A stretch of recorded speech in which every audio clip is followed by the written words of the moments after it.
Olá a todos, meu nome é Guilherme Pinheiro da Silva, sou acadêmico do 7º semestre da Faculdade de Medicina aqui da Universidade Federal de Mato Grosso e hoje eu vou estar ministrando uma aula para vocês sobre ciclo cardíaco. Essa aula é muito importante justamente porque ela é a base de todo o conhecimento que a gente vai construir da fisiologia cardiovascular, também é a base que explica os achados semiológicos que a gente vai encontrar em um paciente com patologia cardíaca. Então, pessoal, começando a nossa aula, para a gente introduzir o conceito de ciclo cardíaco, nós temos que rever alguns conceitos básicos que são importantes para a gente entender a trajetória do sangue no nosso corpo.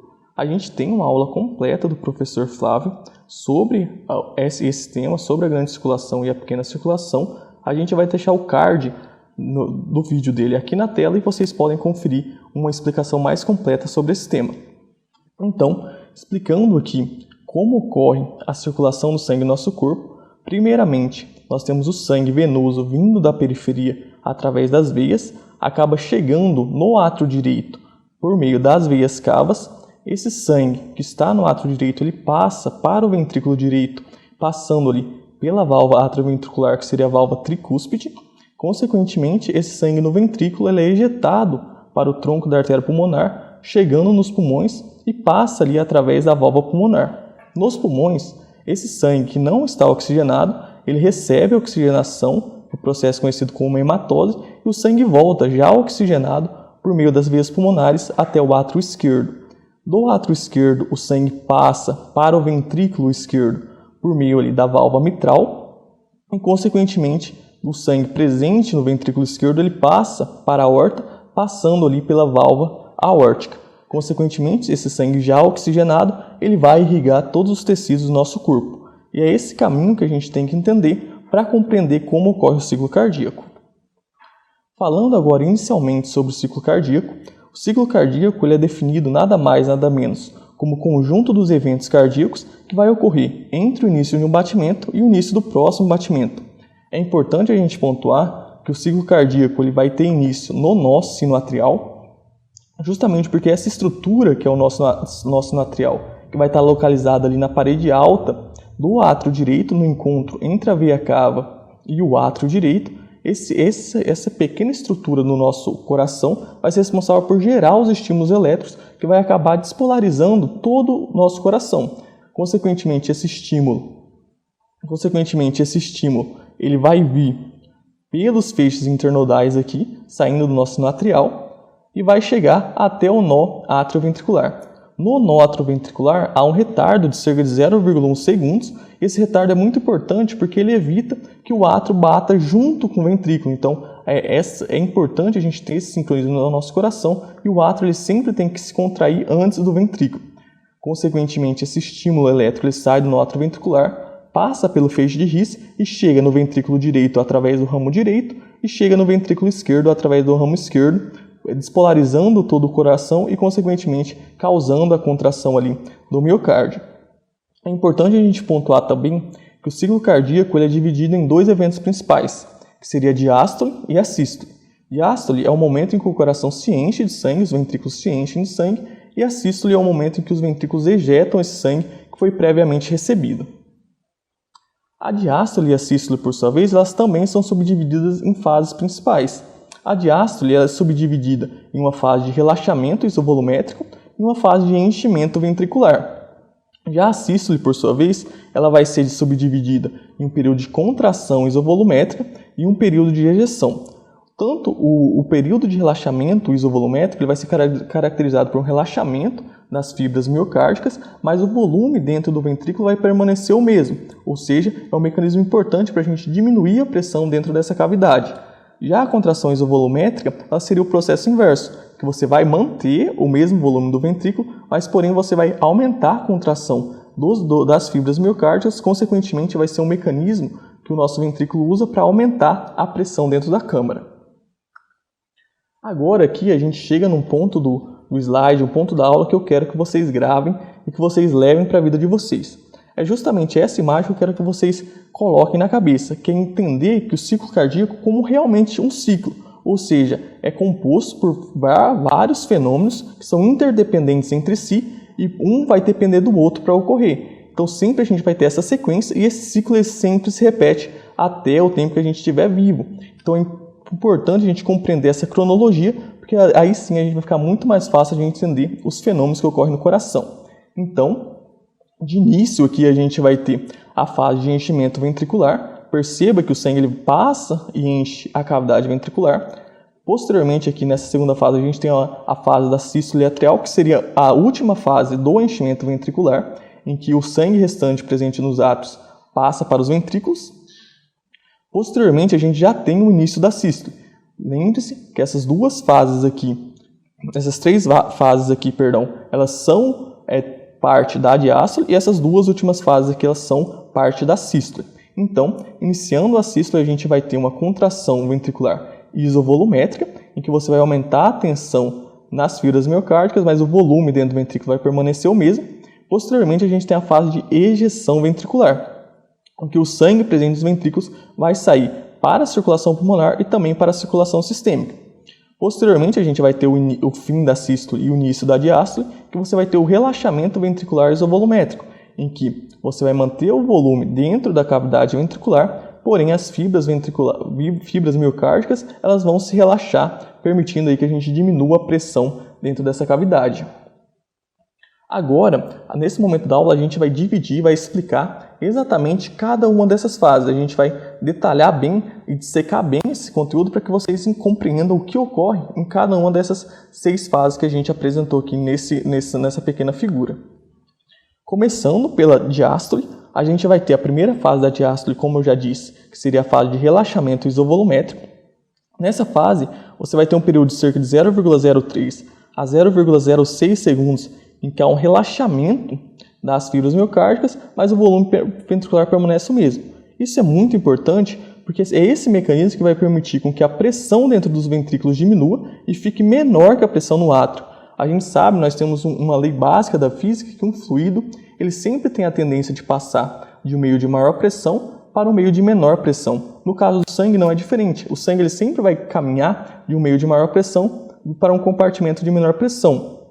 E nesse caso, a maior pressão dentro do átrio, em comparação ao ventrículo, é muito importante porque é ela que vai permitir que as válvulas atrioventriculares se abram. Também é importante um conceito, importante a gente falar nesse slide, é que as válvulas, tanto as atrioventriculares como as semilunares, elas são unidirecionais, ou seja, elas só vão permitir o caminho do sangue em um único sentido. Isso é muito importante para justamente evitar refluxo e regurgitação de sangue patológica, no caso do ventrículo para o átrio, aqui no caso das atrioventriculares, e no caso das semilunares, do tronco da artéria pulmonar para o ventrículo direito ou da aorta para o ventrículo esquerdo. Então, ela sempre permite a passagem de sangue em uma única direção. E essa sequência, esse mecanismo de pressão, essa diferença de pressão entre as cavidades é a principal parte da aula e é a principal parte que vocês têm que compreender para entender o que ocorre e quais são os eventos que ocorrem no ciclo cardíaco. Posteriormente, a próxima fase que nós vamos ter após a fase de relaxamento isovolumétrica é a fase de enchimento ventricular. Essa fase ela se inicia com a abertura das válvulas atrioventriculares, e essa abertura ela vai se dar quando a pressão atrial superar a pressão ventricular, e você vai ter a passagem de sangue do átrio para o ventrículo. Essa fase de enchimento ventricular ela é subdividida em 3 outras fases, que seria a primeira fase, seria a fase do enchimento ventricular rápido, e a segunda fase seria do enchimento ventricular lento, a terceira fase seria da contração atrial. Essas duas primeiras fases, que seriam o enchimento ventricular rápido e o enchimento ventricular lento, ela é responsável pela passagem de 80% do sangue do átrio para os ventrículos.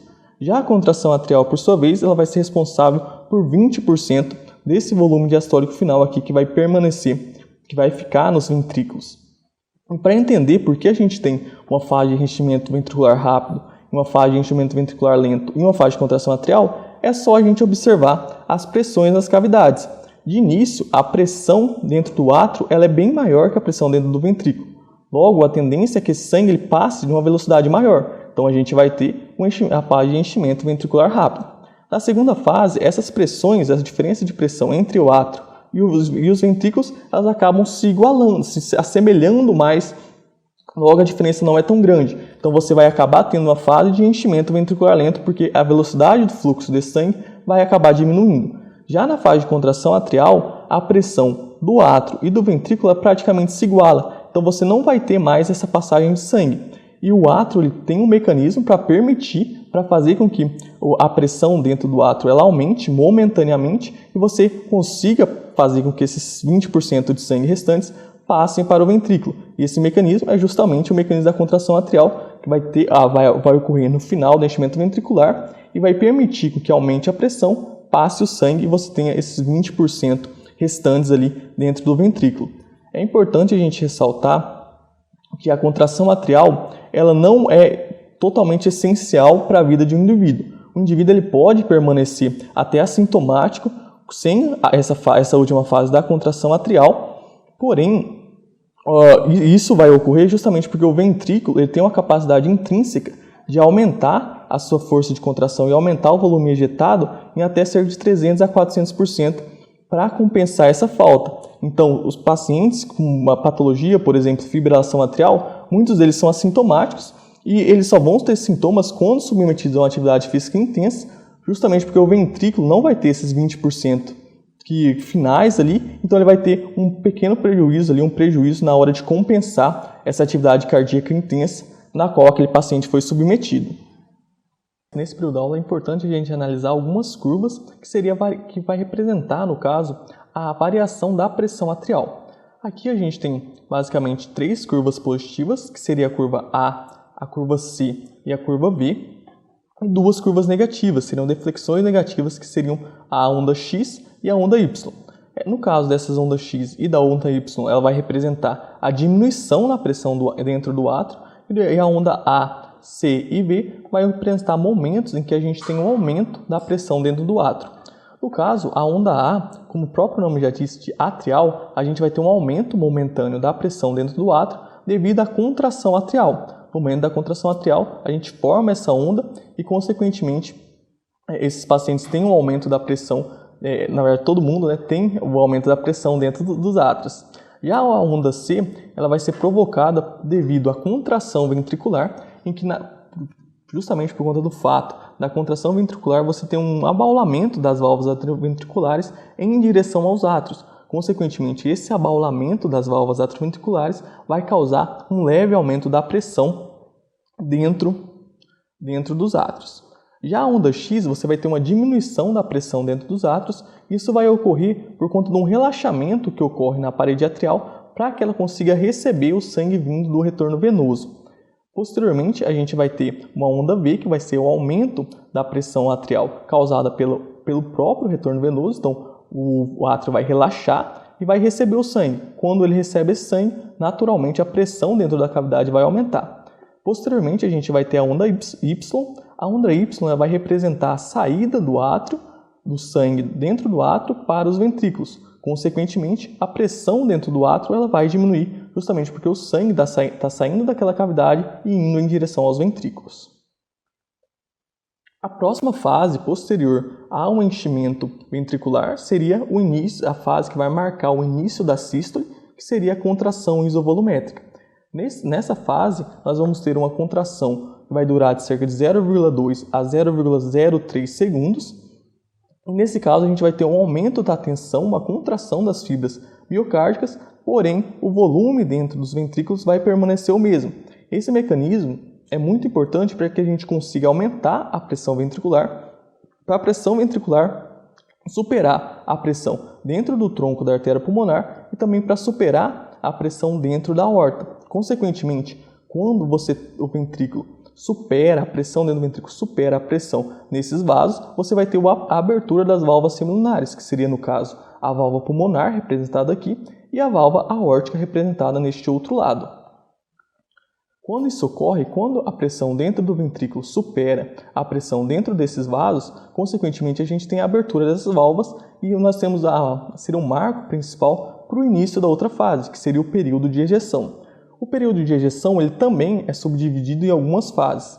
No caso, a gente vai ter um período de ejeção rápida, que vai compreender o primeiro terço ali do período de ejeção, e ele vai ser responsável por ejetar cerca de 70% do sangue dentro dos ventrículos para o pulmão ou para a circulação sistêmica. Já os outros 2 terços, seria o segundo e o terceiro terço do período de ejeção, vai ser caracterizado pelo período de ejeção lenta e vai ser responsável por ejetar cerca de 30% do sangue restante ali presente no ventrículo para esses vasos. Também é importante a gente entender esse mecanismo de por que a gente tem uma fase de ejeção rápida e ejeção lenta, também olhando a pressão nas cavidades. No início, a pressão ventricular ela é bem superior à pressão nesses vasos. Consequentemente, a gente vai ter uma saída mais abrupta de sangue para esses vasos, consequentemente uma velocidade maior. Posteriormente, quando o sangue já chega dentro desses vasos, as pressões elas acabam se igualando mais. Consequentemente, nós vamos ter uma lentificação desse fluxo, que vai ser o segundo e o terceiro terço do período de ejeção, que seria caracterizado ali pelo período de ejeção lenta. Também nessa fase, que a gente vai ter a contração efetiva dos ventrículos ejetando esse sangue, a gente também tem a contração dos músculos papilares. Os músculos papilares, ao contrário do que muitas pessoas pensam, eles não são responsáveis por realizar o fechamento das válvulas atrioventriculares, mas sim, eles são responsáveis por evitar o refluxo de sangue dentro do ventrículo para o átrio, para evitar que você haja um abaulamento excessivo dessas válvulas, consequentemente fazendo com que essas válvulas se abrem e acaba ali causando o refluxo, a regurgitação de sangue do ventrículo para os átrios. E esse mecanismo de contração desses músculos é muito importante porque é ele que vai dar sustentação ali através das cordoalhas tendíneas para essas válvulas e vai evitar esse refluxo. Tanto que pacientes com infarto agudo do miocárdio que têm necrose nesses músculos papilares, uma das complicações que eles apresentam é justamente a insuficiência ou mitral, se for um infarto, no ventrículo esquerdo, ou tricúspide, se for um infarto no ventrículo direito, e esses pacientes acabam tendo uma regurgitação grave de sangue do ventrículo para o átrio, piorando em muito o prognóstico deles. Com esse período de ejeção, a gente acaba finalizando a última fase da sístole e esse ciclo ele se repete com o relaxamento ventricular isovolumétrico que vai passar a apresentar todas essas fases que a gente já explicou. Agora, nesse ponto da aula, é importante a gente entender algumas diferenças básicas que nós possuímos entre as válvulas entre si. As válvulas atrioventriculares elas não são semelhantes às válvulas seminares, elas possuem algumas diferenças importantes. A primeira delas seria justamente a diferença anatômica. As válvulas atrioventriculares elas são mais finas e membranosas, elas possuem as gordoalhas dentíneas que vão se fixar ali, vão ser sustentadas pelos músculos papilares, coisa que as válvulas semilunares, que seria a aórtica e a pulmonar, não possuem. Além disso, as válvulas semilunares, para se fecharem, elas precisam de uma leve regurgitação fisiológica de sangue, para que elas se encham de sangue e se fechem, coisa que não acontece nas válvulas atrioventriculares. E essa regurgitação, esse leve refluxo de sangue fisiológico que ocorre para fazer o fechamento das válvulas semilunares, ele ocorre justamente por conta da anatomia dessas válvulas. Essas válvulas semilunares elas são formadas basicamente a gente até relaciona ali com bolsos de camisa, então são realmente bolsos, 3 bolsos ali, que vão ser, para se fechar, eles precisam encher de sangue. Consequentemente, para haver esse fechamento, a gente precisa dessa regurgitação que seria fisiológica. Isso também explicaria por que a irrigação arterial do todo miocárdico ele vai ocorrer na diástole. Porque na válvula aórtica a gente tem 2 pequenos buraquinhos, que seriam os óstios coronários, em que vai dar origem às artérias coronárias, e o sangue arterial ele vai entrar nessas coronárias justamente na diástole, no início da diástole, que a gente vai ter essa leve regurgitação e a gente vai ter o fechamento dessas válvulas pelo preenchimento de sangue ali nesses pequenos bolsos, nesses 3 bolsos que formam as semilunares. Além disso, a gente tem uma diferença entre a válvula mitral e a tricúspide, que a mitral é formada por somente 2 cúspides, que seriam essas 2 pequenas válvulas, e a tricúspide por si ela é formada por 3 cúspides. Agora a gente tem alguns conceitos importantes que a gente tem que saber, que a gente vai ver em todo estudo que a gente fizer de alguma patologia cardiovascular e até nos livros de clínica médica que a gente vai estar analisando. O primeiro deles seria o volume diastólico final, que nada mais seria do que o volume que permanece no final da diástole, como o próprio nome já diz. E esse volume ele vai ser em cerca de 110 a 120 ml e vai ser o período ali que o ventrículo armazena antes da ejeção. E também a gente tem um outro conceito que seria o débito sistólico ou volume sistólico, e ele vai estar em torno de cerca de 70 ml. Isso é importante porque o ventrículo ele não ejeta todo o sangue que ele recebe, ele só ejeta uma parte desse sangue. A gente tem uma permanência de um sangue residual após uma contração cardíaca. Esse sangue residual ele é chamado de volume sistólico final. Perceba que é diferente. Nós temos o volume sistólico final, que é o volume de sangue que resta após uma sístole, e o volume sistólico ou débito sistólico é o volume de sangue realmente ejetado do ventrículo para os vasos. Nós também temos um outro conceito, que seria o conceito de débito cardíaco. O débito cardíaco, diferente do volume sistólico, ele é a quantidade de sangue que o coração ejeta dentro de 1 minuto. O volume sistólico é a quantidade de sangue que o ventrículo ejeta em um batimento somente. Sabendo disso, fica muito fácil a gente deduzir a fórmula do débito cardíaco, então é só a gente multiplicar o volume sistólico pela frequência cardíaca, consequentemente a gente vai ter o valor ali do débito cardíaco. Nós também temos um outro conceito que seria a fração de ejeção.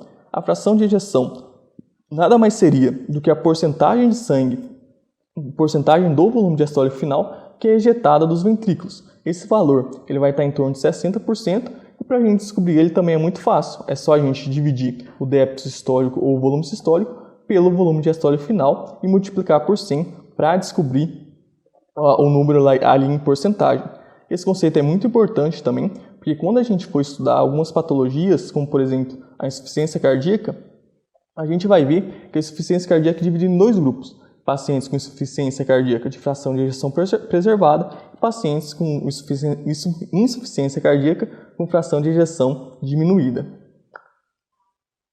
Agora a gente vai chegar num período da aula que a gente vai analisar alguns gráficos, no caso seria o diagrama volume-pressão e o diagrama de Wiggers, e esses gráficos eles nada mais são que representações gráficas desses fenômenos que eu já expliquei. Então muitos estudantes eles acabam se deparando com esses gráficos, com esses números, com essas várias escritas e acabam se assustando. Mas a gente vai ver quando a gente for montar esses gráficos que ele é bem simples e vocês vão compreender. E se escutaram a aula, se prestaram atenção na aula até aqui, vocês vão tirar de letra a interpretação desses gráficos. Então a gente agora vai montar juntos o diagrama de volume-pressão. Primeiramente, a gente tem que colocar aqui no eixo das coordenadas, nessa vertical, a pressão dentro aqui, nós vamos falar dentro do ventrículo esquerdo.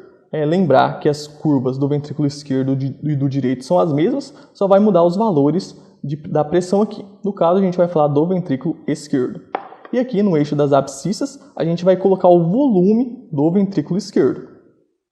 Então, só montando o gráfico, e agora a gente já pode ir pela primeira fase do ciclo cardíaco que a gente já sabe, que seria a fase do período de enchimento.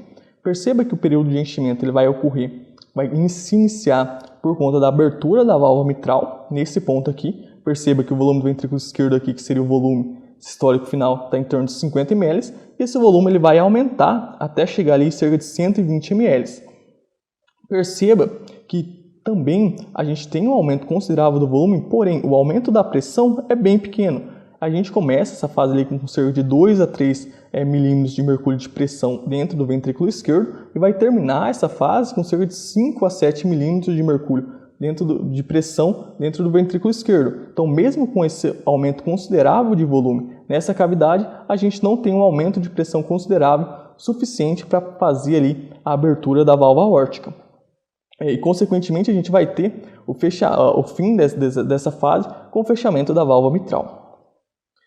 E como a gente já sabe, como eu já expliquei no slide anterior, a gente não tem a pressão suficiente para fazer a abertura da válvula aórtica. Então a gente tem que ter um mecanismo para fazer com que a gente aumente a pressão dentro desse ventrículo para suprir ali, para fazer com que a válvula aórtica se abra. Esse mecanismo, como a gente já sabe, seria o mecanismo da contração isovolumétrica. Perceba que o volume dentro do ventrículo permaneceu o mesmo durante toda a contração isovolumétrica, porém a pressão ela aumentou consideravelmente, até chegar em torno de 80 milímetros de mercúrio, que é a pressão necessária para que ocorra a abertura da válvula aórtica. E com a abertura da válvula aórtica, a gente tem o início da outra fase do ciclo, que seria o período de ejeção. Perceba que no período de ejeção o sangue ele acaba saindo do ventrículo esquerdo para a aorta, então você tem uma diminuição considerável do volume.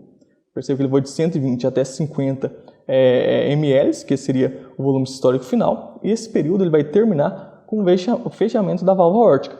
Esse fechamento vai se dar quando a pressão aórtica supera a pressão do ventrículo, você tem aquele leve refluxo fisiológico, você tem o fechamento da válvula aórtica. Perceba também que mesmo com a saída de volume grande dentro do ventrículo, a pressão dentro do ventrículo esquerdo ainda não é suficiente para permitir que o sangue ele passe do átrio para o ventrículo, porque mesmo ele tendo julgado todo esse sangue que ele tinha previamente, a pressão dele ainda está maior que a pressão no átrio. Então a gente tem que ter um mecanismo para diminuir a pressão dentro do ventrículo fazer com que essa pressão dentro do ventrículo ela fique menor que a pressão atrial. E esse mecanismo, como a gente já sabe, já explicou, seria o mecanismo do relaxamento isovolumétrico. Perceba que nessa fase a gente tem uma diminuição considerável da pressão dentro do ventrículo. Ela vai de 100 até cerca de 2 a 3 milímetros de mercúrio, mas o volume ele permanece o mesmo. Percebe que o volume sempre fica ali em torno de 50 ml. Assim, a gente fecha esse diagrama de pressão e volume de uma forma simples. Eu tenho certeza que agora todo mundo vai entender. E agora, continuando após explicar o diagrama de pressão e volume, a gente tem alguns conceitos importantes também que a gente tem que saber na hora de estudar o ciclo cardíaco. Seria o conceito de pré-carga e o conceito de pós-carga.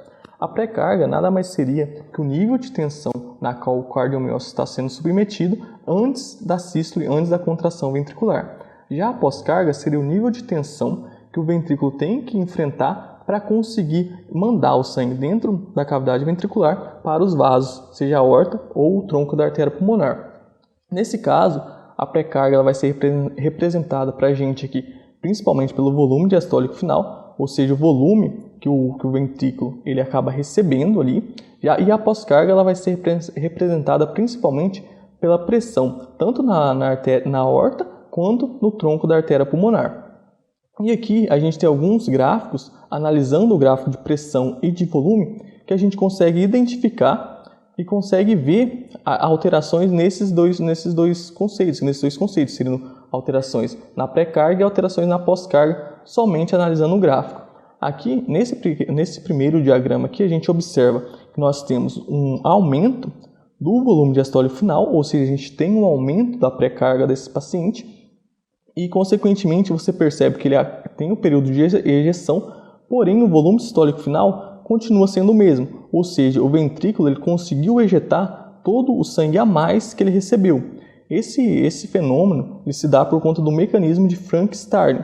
Esse mecanismo ele diz que quanto maior a distensão do ventrículo, dos cardiomiócitos, maior a capacidade que ele tem de se contrair. Logo, ele tem a capacidade de ejetar todo o sangue extra que ele recebe. Isso vai se dar, a principal explicação é porque por conta dessa distensão maior no cardiomiócito, as fibras de actina e miosina vão ficar sobrepostas em uma conformação melhor, que vai permitir que ocorra a contração de uma forma mais eficaz. Nesse outro diagrama, a gente observa um aumento da pós-carga. A gente observa aqui que nós temos o volume diastólico final preservado, porém a pressão que o ventrículo precisa ter para superar a pressão da aorta e, consequentemente, fazer com que o sangue saia do ventrículo para a aorta é muito maior, ou seja, a gente tem um aumento clássico ali da pós-carga. Além disso, a gente percebe que nós temos um aumento do volume sistólico final. Isso vai ser, a gente consegue entender isso muito bem quando a gente analisa a pressão dentro da aorta. Se a aorta aqui, nesse caso, está com a pressão maior, consequentemente, o fechamento, ou seja, o período que a pressão dentro da aorta vai superar a pressão ventricular, consequentemente causar o fechamento da válvula aórtica, ele é muito mais precoce, até porque a pressão na aorta vai estar maior. Então, você tem esse fechamento mais precoce da válvula aórtica por conta desse aumento da pressão ali nesse vaso. E aqui, nesse último diagrama, a gente tem um diagrama representando um aumento da contratilidade do miocárdio. A gente percebe que nós temos um volume diastólico final normal, preservado, porém, esse paciente ele acabou apresentando um maior volume ejetado de sangue dentro da cavidade ventricular. Isso vai se dar justamente por conta de uma maior eficácia do ventrículo em se contrair. Esse aumento da contratilidade se dá principalmente devido ao efeito ionotrópico positivo, ou seja, quando você é submetido a alguma tensão, em alguma situação de estresse, em que você tem aumentos dos níveis de noradrenalina, consequentemente esses neurotransmissores vão acabar ali causando um efeito ionotrópico positivo nas fibras do miocárdio, consequentemente causando uma contração mais eficaz dele, fazendo com que ele ejete mais sangue que o normal. E agora a gente vai entrar na parte da aula que também é uma outra forma de representação gráfica do ciclo cardíaco, que seria o diagrama de Wiggers. Esse diagrama ele também parece ser muito complexo quando a gente analisa de primeira vista, mas a gente vai perceber que quando eu for explicando a composição dele, vocês vão ver que vocês já viram isso na aula e que isso nada mais é que a representação gráfica dos eventos que a gente já discutiu até aqui. Então, começando a explicar aqui sobre as curvas de volume e as curvas de pressão, tem tanto a pressão dentro do ventrículo quanto a pressão na aorta quanto a pressão atrial. A gente percebe que essa setinha vermelha seria a representação da pressão dentro do ventrículo. Essa linha aqui pontilhada seria a representação da pressão atrial com aquelas curvas A, C e B que eu já expliquei para vocês. E a gente tem essa outra curva aqui também pontilhada, que seria essa linha representando a pressão dentro da aorta. E aqui a gente tem essa linha azul que seria a representação gráfica do volume ventricular. E aqui no pano de fundo, para dividir os eventos cronológicos do ciclo cardíaco, a gente tem entre essa linha aqui paralela e essa outra linha, a gente tem o período de contração isovolumétrica. Nesse período aqui que eu estou apontando no slide, a gente vai ter o período de ejeção. E entre essa linha aqui e essa outra linha, a gente vai ter o período de relaxamento volumétrico. E entre essa linha e essa linha, a gente tem o período da diástole, o período do enchimento ventricular, que é dividido naquelas subfases que eu já expliquei também, que seria a fase de afluxo rápido, ou seja, do enchimento ventricular rápido, a fase da diástase, que é um sinônimo da fase de enchimento ventricular lento, e também a fase da sístole atrial, que também é um sinônimo da fase de contração atrial. E posteriormente o ciclo acaba se repetindo, como a gente vê aqui. Então a gente percebe, analisando aqui primeiramente a curva de pressão ventricular, que a pressão ventricular ela tem um leve aumento devido à contração atrial. Posteriormente, na fase de contração isovolumétrica, a pressão dentro do ventrículo ela aumenta bastante, substancialmente, até que chega um ponto que a pressão do ventrículo supera a pressão dentro da aorta. Nesse ponto em que há essa superação da pressão dentro do ventrículo para a pressão da aorta, a gente tem ali a abertura da válvula aórtica e, consequentemente, a gente tem um início do período de ejeção. Iniciou o período de ejeção. Posteriormente aqui a gente vai ter uma fase em que a pressão dentro da aorta vai superar a pressão dentro do ventrículo, mas perceba que a gente tem que ter aquele período em que ocorre o refluxo, aquele refluxo fisiológico do sangue para ocorrer o fechamento da válvula aórtica. Consequentemente a gente tem aqui nessa fase o refluxo e aqui no final a gente vai ter o fechamento em si mesmo da válvula aórtica. Consequentemente a gente vai ter uma diminuição da pressão ventricular ali devido à fase de relaxamento isovolumétrico. Então a pressão ventricular vai diminuir até chegar a um ponto em que ela vai ser menor que a pressão atrial e a gente vai ter a abertura das válvulas atrioventriculares e o enchimento da câmara cardíaca. E consequentemente esse ciclo ele vai se repetir. Uma coisa que eu quero chamar a atenção para vocês aqui agora é essa pequena incisura que ocorre aqui logo após o fechamento da válvula aórtica. Essa incisura ela é conhecida como incisura dicrótica. E ela vai representar um aumento ali momentâneo da pressão dentro da aorta. Isso vai ocorrer justamente porque o sangue que estava tendo aquele refluxo fisiológico para encher a válvula aórtica e fazer com que ela se feche, ele acaba se encontrando com a válvula aórtica já fechada. Consequentemente, esse sangue ele muda de direção rapidamente e você tem um aumento da pressão ali dentro da aorta, um aumento momentâneo que vai causar essa fase ali esse pequeno sinal que é o sinal de incisura, que é a incisura dicrótica, né? Que seria esse pequeno aumento ali na aorta após o fechamento da válvula aórtica. Também a gente tem aqui a pressão dentro dos átrios, a gente percebe que nós vamos ter o aumento da pressão no momento da contração atrial, posteriormente um leve aumento também devido à contração ventricular, que vai ter aquele abalamento lá das válvulas atrioventriculares em direção aos ventrículos, e também a gente vai ter um leve aumento no momento do retorno venoso, que é o momento que o sangue está chegando novamente no átrio para encher aquela cavidade e posteriormente chegar até os ventrículos. E aqui a gente tem, aqui embaixo nós temos a curva, que seria as linhas que vão representar o volume ventricular.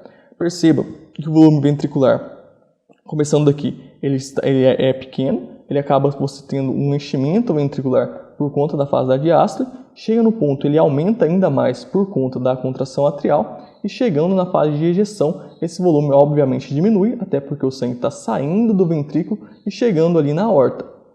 Posteriormente, terminado o período de ejeção, a gente tem novamente o enchimento do ventrículo por conta da fase da diástole, que seria a fase de enchimento ventricular, e a gente tem o ciclo se repetindo. Então essa representação aqui, nada mais seria aqui a representação do volume ventricular. E para finalizar a nossa aula agora, a gente vai correlacionar todos esses eventos com o eletrocardiograma e com o fonocardiograma. Vocês vão perceber que também é bem fácil colocar esses eventos dentro aqui do ciclo cardíaco. Primeiro a gente tem, começando pelo eletrocardiograma, a gente vai ter a onda P. A onda P ela vai representar a despolarização dos átrios, logo ela vai coincidir com a contração atrial. Posteriormente a gente vai ter o complexo QRS, que vai ser responsável pela despolarização dos ventrículos. Então ele vai coincidir ali com a fase de contração ventricular, que a gente vai ter no início da contração isovolumétrica, posterior à contração com ejeção de sangue. E por fim a gente vai ter a onda T, que vai representar a repolarização desse ventrículo e consequentemente vai se alinhar ali a seu relaxamento ventricular. Posteriormente, aqui nessa última linha do diagrama de Wiggers, a gente tem o fonocardiograma, que vai representar nada mais que aquelas bulhas, que seriam aquelas batidas que a gente escuta do coração.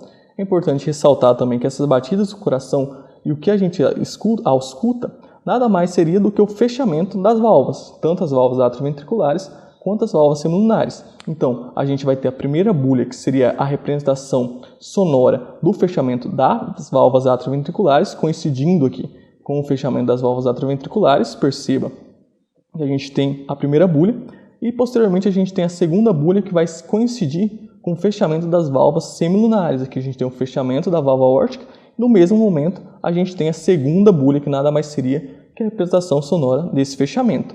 E também a gente pode ter algumas outras bulhas, que seriam mais bulhas patológicas, assim, que a gente não encontra em pacientes normalmente, que seria a terceira e a quarta bulha.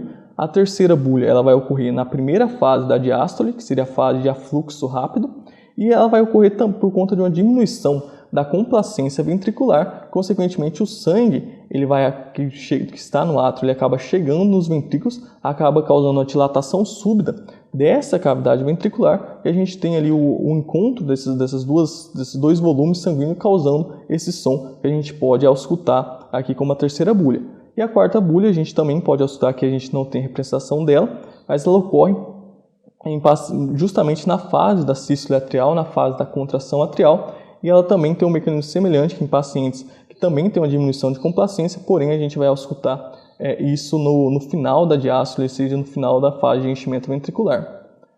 Então assim a gente finaliza a aula sobre o ciclo cardíaco. Eu espero que essa aula tenha ajudado a vocês em algum momento ali na construção dos seus conhecimentos, e a gente vai estar disponibilizando as referências na descrição, e se vocês tiverem alguma dúvida, só comentar aqui embaixo que a gente vai estar respondendo vocês assim que puder. Muito obrigado e até a próxima!